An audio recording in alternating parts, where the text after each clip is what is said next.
दोस्तों आखिर घड़ी की सुइयां क्लॉकवाइज ही क्यों घूमती हैं और स्टूल में ये होल किस लिए बना होता है और ट्रक के पीछे हॉर्न प्लीज की जगह हॉर्न ओके प्लीज क्यों लिखा होता है, जानने के लिए बने रहिएगा वीडियो के अंत तक। नंबर 1 दोस्तों, क्या इन गोल गोल घड़ियों को देखकर आपके मन में भी ये ख्याल आया है कि ये घड़ी हमेशा क्लॉकवाइज डायरेक्शन में ही क्यों घूमती है, मतलब ये एंटी क्लॉकवाइज डायरेक्शन में क्यों नहीं घूमती। अगर ऐसा होता तो क्लॉकवाइज एंटी क्लॉकवाइज होता और एंटी क्लॉकवाइज क्लॉकवाइज होता। वैसे इस थ्योरी को समझने के लिए हमें जाना होगा मिडिल स्वे टाइम के नॉर्दर्न हेमिस्फीयर में, जब इस सुई के डंडे से टाइम को मापा जाता था और जब इन सन डायल्स का नॉर्दर्न हेमिस्फीयर में यूज किया जाता था तो ये जो सन डायल्स है ना, उनकी शैडो क्लॉकवाइज डायरेक्शन में घूमा करते थे। तो इसी वजह से मिडिवल टाइम में जब घड़ी का आविष्कार हुआ तो इन घड़ी की सुइयों को भी इसी डायरेक्शन में रोटेट कराया गया। नंबर 2, आपने नोटिस किया होगा कि अमीर लोगों को पेंटिंग में कितना शौक होता है, लेकिन हकीकत में ये इनका कोई शौक नहीं है बल्कि ये उनका टैक्स बचाने का एक तरीका है। इमेजिन करो कि आप करोड़ों कमाते हो तो आपको उसका 30% टैक्स देना होगा, लेकिन वहीं अगर आप 1 करोड़ या उससे महंगे की पेंटिंग लोगे तो वो पैसे उनके पेंटिंग में रूप में सेव हो जाएंगे। तो सोचिए आपकी नेटवर्थ के 1 करोड़ पेंटिंग में ही है तो आपकी नेटवर्थ कम हो जाएगी और आपको कम टैक्स देना पड़ेगा। नंबर 3 दोस्तों, आप लोगों ने पासपोर्ट साइज फोटो तो खिंचवाई होंगे क्योंकि हर एक डॉक्यूमेंट में पासपोर्ट साइज फोटो ही लगता है। मैं आपको बता दूं कि पासपोर्ट साइज फोटो के लिए पीछे जो बैकग्राउंड होता है वो भी एक ही कलर का होना चाहिए। जैसे कि आप इस फोटो में देख सकते हैं जिसमें कैमरामैन ने इस आदमी की फोटो खींची है जिसमें नीले रंग का बैकग्राउंड है, लेकिन अब आप जरा इस फोटो को देखिए क्योंकि ये नीले रंग का बैकग्राउंड ऐसे ही पीछे नहीं आया, इसके लिए इन्हें काफी मेहनत करनी पड़ी है। ऐसे कैमरामैन के लिए तो 1 लाइक बनता ही है। नंबर 4 दोस्तों, ट्रक के पीछे लिखी लाइन तो आपने पढ़ी होंगी जो कई अलग अलग तरीकों से लिखी जाती है, लेकिन हम बात कर रहे हैं उस कॉमन लाइन की जो हर ट्रक में लिखी होती है, जो है हॉर्न ओके प्लीज। तो दोस्तों हॉर्न प्लीज का मतलब तो हम सब जानते हैं कि आपको ओवरटेक करना है तो हॉर्न दीजिए,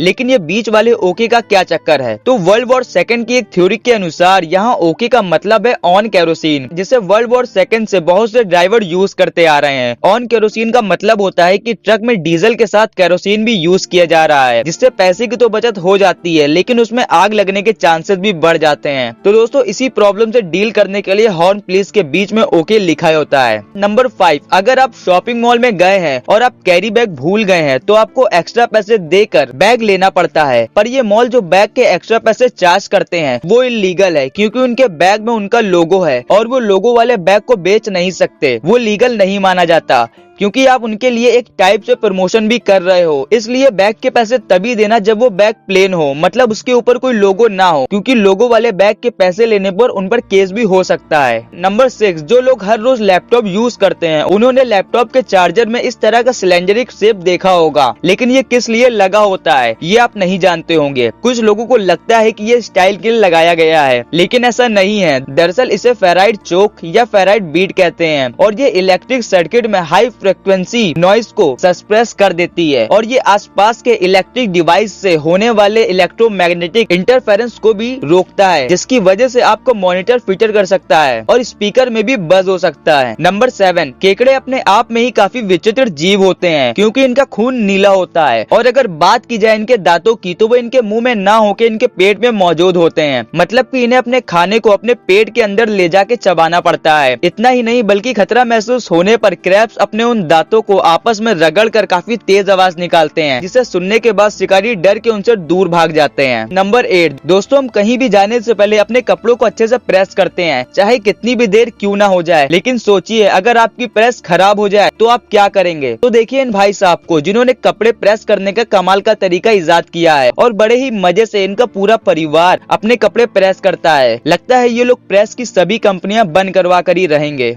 नंबर 9 पेरिस, जो दुनिया भर में घूमने फिरने की सबसे खूबसूरत जगह में से एक है, जिसका मुख्य कारण है आईफिल टावर, जिसे देखना हर किसी का सपना होता है। लेकिन पेरिस में ही एक जगह ऐसी भी है जिसे इस पिक्चर में देख कर जाना जा सकता है। जी हाँ, आप अपनी स्क्रीन पर जिस जगह को देख रहे हैं ये कुछ और नहीं बल्कि मशहूर आईफिल टावर वाला देश पेरिस ही है, जहाँ के लोग ऐसी झुग्गी झोपड़ियों में रहने के लिए मजबूर हैं। और ये इस बात का सबूत है कि गरीबी की समस्या सिर्फ हमारे देश में ही नहीं बल्कि पूरी दुनिया के ऐसे बड़े बड़े देशों में भी मौजूद है। नंबर 10, आपने भी प्लास्टिक के स्टूल के ऊपर इस तरह का होल तो देखा ही होगा, लेकिन आखिर इस होल का क्या काम होता है? अगर आप सोच रहे हैं कि ये सिर्फ उठाने के लिए होता है तो आप गलत हैं, क्योंकि जब स्टूल को एक के ऊपर एक रखा जाता है तो ये होल स्टूल को आपस में चिपकने से रोकता है, क्योंकि अगर ये होल नहीं होगा तो ये स्टूल आपस में चिपक जाएंगे एयर प्रेशर और वैक्यूम की वजह से, और इन्हें अलग करने के लिए बहुत ज्यादा ताकत चाहिए होगी। और यदि कोई ओवरवेट व्यक्ति स्टूल पर बैठता है और वो स्टूल फिर भी नहीं टूटता तो इसके पीछे उसी होल का काम है। तो दोस्तों, अगर आपको वीडियो अच्छी लगी हो तो वीडियो को लाइक और चैनल को सब्सक्राइब करना मत भूलिएगा। मिलते हैं अगली वीडियो में। Thank you for watching.